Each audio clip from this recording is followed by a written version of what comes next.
ایک چھوٹے سے شہر میں ایک غریب سی عورت رہتی تھی، اس کا نام نجمہ تھا۔ وہ بیوہ تھی اور اس کی زندگی کا مرکز اس کی اکلوتی بیٹی ریحانہ تھی۔ نجمہ ہر روز لوگوں کے گھروں میں صفائی کرتی، برتن دھوتی اور شام کو تھکی ہاری گھر آ جاتی۔ اس کے ہاتھ سخت اور پاؤں پھٹے ہوئے تھے، مگر چہرے پر ایک ہی دعا ہوتی: میری بچی پڑھ لکھ کر ایک دن وہ بنے جو میں کبھی نہ بن سکی۔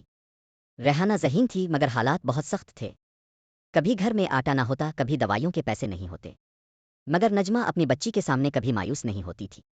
وہ ہمیشہ کہتی: بیٹی، غربت صرف جیب میں ہوتی ہے، دل میں نہیں۔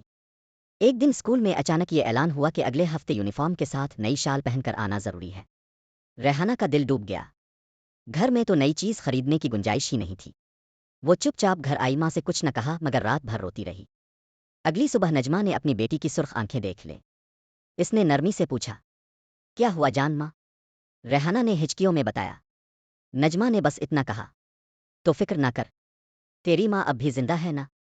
اس رات نجمہ نے اپنے صندوق سے اپنی شادی کی آخری نشانی، ایک سفید چادر، نکالی۔ وہ چادر نجمہ نے اپنی شادی کے بعد کبھی نہیں پہنی تھی۔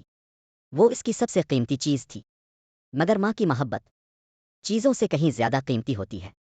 نجمہ نے اس چادر کو دھویا، دھوپ میں سکھایا، بڑی محبت سے استری کی۔ یہ سب کرتے ہوئے اس کے آنسو چادر پر گر رہے تھے۔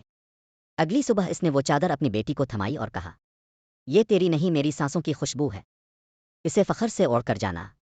ریحانہ نے جب چادر کو ہاتھ لگایا، اسے ٹھیک وہی جگہ گلی ملی جہاں ماں کے آنسو رات کو گرے تھے۔ اس کا دل ٹوٹ بھی گیا اور بھر بھی گیا۔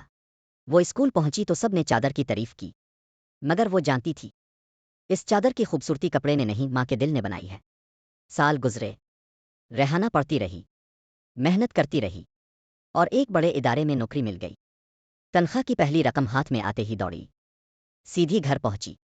گھر میں داخل ہوتے ہی اس نے ماں کو دیکھا، وہی کپڑے، وہی تھکے ہاتھ، مگر چہرے پر وہی روشنی۔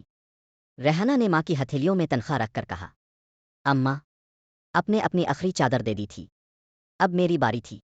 نجمہ نے اپنی کمزور آواز میں جواب دیا: میری بیٹی، ماں کا دیا کبھی آخری نہیں ہوتا، وہ ہمیشہ لوٹ کر واپس آتا ہے۔ ریحانہ اس کی گود میں سر رکھ کر رو پڑی۔ وہ پل، وہ گود، وہ محبت دنیا کی ہر دولت سے زیادہ قیمتی تھی۔